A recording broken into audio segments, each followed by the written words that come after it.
Olá, pessoal, tudo bem? Hoje nós iremos abordar um pouco sobre solo, né? Nessa aula, os tópicos serão formação dos solos, tipos de solo e, por fim, a qualidade de solo para a agricultura. Bom, ao longo da história da humanidade, né, o homem sempre conviveu com o solo.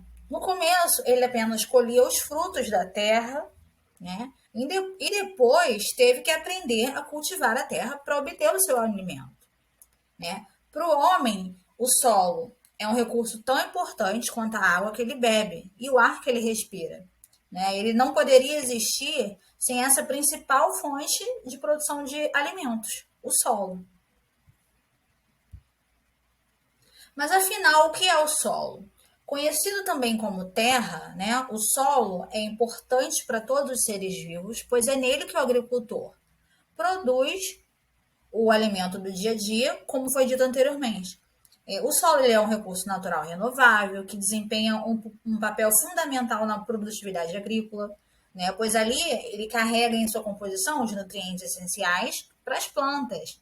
Né. Um solo fértil possui grande capacidade de fornecer água e nutrientes para as plantas, mas além a sua fertilidade ela pode variar, né, mesmo dentro de uma mesma propriedade agrícola. O solo ele é um resultado de um paciente trabalho da natureza, né? Partículas minerais e orgânicas vão sendo depositadas em camadas horizontes devido à ação da chuva, do vento, do calor, do frio, e de organismos como fungos, bactérias, minhocas, formigas, enfim. E também de organismos, né? Como eu falei, e vão sendo vão desgastando as rochas de forma lenta no relevo da terra.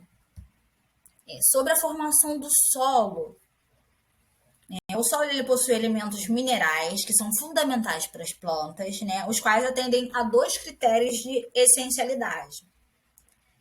O direto, que é o elemento que tem que participar de algum composto ou de alguma reação sem a qual a planta não vive, certo? E de forma indireta, que o elemento não pode ser substituído por nenhum outro. Os elementos essenciais do solo são chamados de macronutrientes, que são nitrogênio, fósforo, potássio, cálcio, magnésio e enxofre, e são exigidos em maiores quantidades pelas culturas. Né? Já os elementos chamados micronutrientes é o boro, cloro, cobre, ferro, manganês, molibdênio e zinco são exigidos em menores quantidades pelas culturas. É importante destacar que, principalmente por conta do clima, né, a maioria dos solos tropicais tem níveis de acidez de médio a alto, né, e baixos teores de elementos essenciais. Nesses tipos de solo, portanto, as culturas elas passam a necessitar de mais nutrientes, até mesmo por possuírem mais variedades de plantas de maior potencial produtivo. Né? Por isso que é muito importante que o produtor monitore sempre esses elementos essenciais, né? Para que em caso de deficiência ele possa oferecer para o solo, né, por meio de correção do solo, por meio de adubações, de manutenção e corretivas, né? Para que esse solo não fique empobrecido.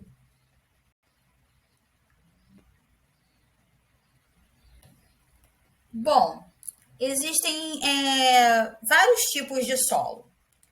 Né? No Brasil, por exemplo, por possuir uma grande diversidade de solos, né, na sua extensão continental, então, decorrente da ampla diversidade da produção de formação do solo, o Brasil possui um total de 13 classes de solos, né, de acordo com o Sistema Brasileiro de Classificação de Solos. Predominam os solos dos tipos latossolos, argissolos, neossolos, né?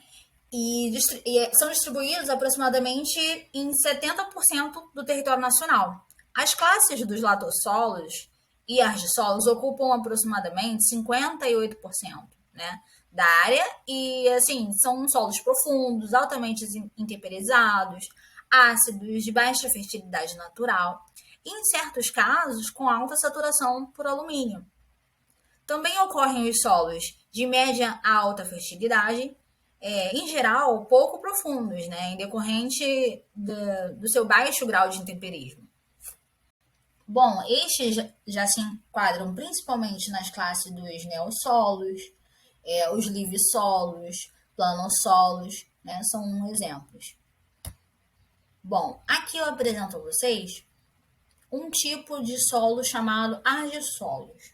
Né? Eles são identificados por possuir maior teor de argila nos horizontes superficiais em relação às superficiais. A cor pode variar de acinzentada a avermelhada, como nós podemos observar aqui. Os solos possuem um acúmulo de argila, né, superficial, como eu tinha dito. Este tipo de solo, onde eles são encontrados no Brasil? Né? Esse tipo de solo pode ser encontrado em praticamente todas as regiões brasileiras, em diversas condições de clima e relevo, representam aproximadamente 24% da superfície do país. Aqui tem um exemplo. E onde estão presentes no Brasil os tipos de vertissolos? Ocorrem predominantemente na zona seca do Nordeste, no Pantanal Mato Grossense, na Campanha Gaúcha e no Recôncavo Baiano, totalizando cerca de 2% da área do Brasil. Né? São solos expansivos e com alta saturação de bases. Né? Então, possuem baixo teor de grau de desenvolvimento pedogenético, né? Altos teores de argila também. São de coloração acinzentada ou preta, né? Sem diferença significativamente no teor de argila. São de elevada fertilidade química relacionada aos calcários. Apresentam problemas na natureza física, né? Porque possuem baixa permeabilidade, a textura é muito pesada, a drenagem é muito lenta. Enfim, aqui é um exemplo de vertissolo. Aqui em Juazeiro, na Bahia. Bom, a respeito dos organossolos, né? São solos de constituição orgânica, né, são formados por elevados teores de matéria orgânica, oriundas de decomposição e acúmulo de resíduos vegetais, com ou sem mistura de materiais minerais. Né? O acúmulo de material orgânico ele pode ocorrer em condições de drenagem livre, em altitude elevada e com baixas temperaturas. Possui elevados teores de carbono e coloração preta, cinzenta muito escura. Onde estão presentes no Brasil? Ocorrem de forma dispersa, em pequenas manchas, não constituindo áreas representativas em escalas pequenas. E em escalas pequenas. Né?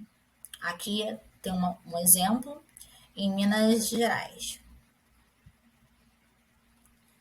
Bom, sobre a qualidade para a agricultura. Né? Quando o agricultor ele utiliza o sistema de monocultura, ou seja, quando o agricultor cultiva no mesmo local somente um tipo de planta, o solo ele pode ficar empobrecido, né? Ele pode ficar cansado. Por isso, o agricultor ele precisa conhecer em detalhes os tipos de solos que fazem parte da sua lavoura. Né? Quando esse conhecimento ele chega a todos os lugares do país, a agricultura brasileira ela começa a ter um potencial maior, certo? Precisam ter vários cuidados com o solo. Né? Para evitar esse empobrecimento do solo, é importante fazer, por exemplo, rotação de culturas, né? Que nada mais é do que alternar ou plantar diversas culturas numa mesma área de uma safra para outra. Por exemplo, os agricultores eles plantam uma leguminosa como a soja, e no ano seguinte plantam no lugar dela, depois da sua colheita, né? Ele planta o milho ou o algodão, né? Outro aspecto importante que o agricultor deve sempre respeitar é o tipo de cultivo mais adequado para cada região. né? Em áreas de morros, os plantios de florestais e de culturas perenes, como, por exemplo, o café e a laranja, né? São os mais indicados. Já para as áreas planas, o indicado é a produção de grãos, né? Outro fator importantíssimo que o agricultor deve levar em consideração é a respeito da bactéria, né, chamada risóbio, que é uma bactéria do bem, que precisa estar presente ali naquele solo. Né? A bactéria risóbio ela é atraída pela soja. Quando a planta ela emite suas primeiras raízes, passa a morar dentro da raiz, formando então umas bolinhas, o que chamamos de nódulos. Essa bactéria, ela presta um importante serviço para a planta, né? Ela capta o nitrogênio da atmosfera e a torna disponível para a soja.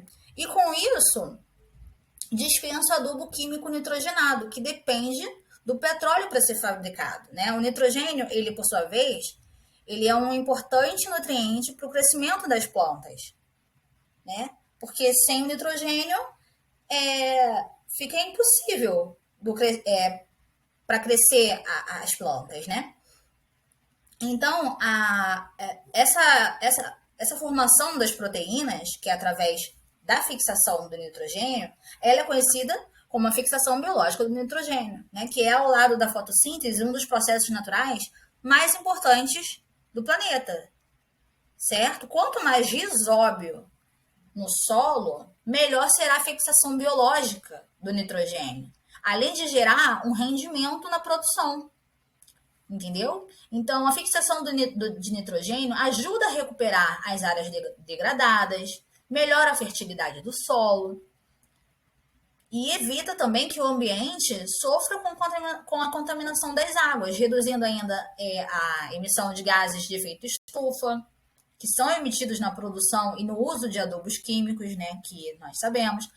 Enfim, por esses benefícios, hoje em dia, 100% das plantações de soja no Brasil utilizam essa tecnologia, né, que contribui para a proteção do meio ambiente, como é o caso da utilização do risóbio, entendeu? Ajuda o agricultor a economizar e a ter mais lucros. Bom, vamos ao desafio? Siga as instruções para realizar uma experiência sobre a formação do solo no canal do YouTube da UFPR TV. Vocês vão adorar. Aqui eu coloquei um link para vocês. Caso vocês se interessem em fazer essa experiência, vocês vão gostar bastante. Tá bom? Então, eu fico por aqui. Muito obrigada e até uma próxima.